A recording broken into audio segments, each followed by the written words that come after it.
नमस्कार दोस्तों, स्वागत है आप सभी का मेरे चैनल इंस्पिरेशन रिवर में। दोस्तों, आज मैं आपके साथ एक नई कहानी लेकर आई हूँ। ये कहानी है भगवान पर भरोसे की। अगर आप भी भगवान पर भरोसा नहीं करते तो ये मोटिवेशनल स्टोरी आपको भगवान पर भरोसा करने के लिए मोटिवेट करेगी। इस कहानी का शीर्षक है भरोसा। तो चलिए कहानी शुरू करते हैं। एक बार की बात है, एक आदमी ऑफिस से घर जा रहा था कि तभी कुछ सब्जी के ठेले दिखे। तो उसने सोचा कुछ सब्जियां घर लेता चलूं। एक सब्जी के ठेले पर जाता है और सब्जी वाले को ढूंढने लगता है, क्योंकि उस ठेले पर सब्जी तो थी पर कोई सब्जी वाला नहीं था। वो बस जाने ही वाला होता है कि उसकी नज़र उस बोर्ड पर जाती है जो इस सब्जी वाले ने अपने ठेले पर लगाई थी।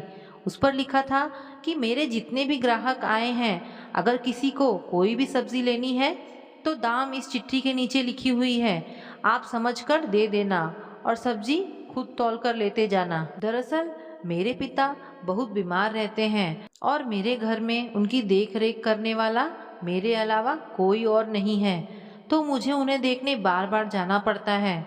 पिताजी बूढ़े हो गए हैं और मैं नहीं चाहता कि मेरी गैर मौजूदगी में उन्हें कुछ हो जाए। इसलिए आप आओ, सब्जी लो और पैसे दे दो, या नहीं है तो कोई बात नहीं, फिर कभी दे देना। वो आदमी आश्चर्य से भर गया। उसे लगा आज के ज़माने में कोई इतना भरोसा कैसे कर सकता है। लेकिन उसे देर हो रही थी, तो उसने सब्जी ली और चला गया। जब पैसे रखने लगा तो देखा कि हाँ, सच में लोग पैसे तो रख कर जाते हैं। तो उसने भी अपने पैसे रखे और चला गया। एक दिन ऐसे ही शाम का वक्त था और हर दिन की तरह ऑफिस से घर जा रहा था। वो आदमी तभी उसने उस ठेले वाले को देखा कि वो अपना ठेला लेकर घर जा रहा था।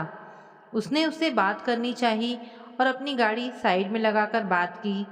उसने पूछा कि आप अपना ठेला इतने भरोसे के साथ लगाकर छोड़ देते हैं, कभी टेंशन नहीं होती कि कोई पैसे नहीं देगा तो? उस ठेले वाले ने कहा कि नहीं साहब, मेरे माता पिता भगवान पे बहुत भरोसा करते हैं और मैं अपने माता पिता पर। उन्होंने कहा है कि तू जाकर रख दे, भगवान पर भरोसा कर, तेरे साथ कभी धोखा नहीं होगा। और तब से मैं आज तक यही करता हूँ। मैं बीच में कभी देखने तक नहीं जाता और पैसे तो कभी कम नहीं हुए, कभी कभार ज़्यादा ही रहते हैं। तो दोस्तों, इस कहानी में हमें सिंपल सी सीख है कि भरोसा वो चीज़ है जो झूठ को भी सच बना देता है।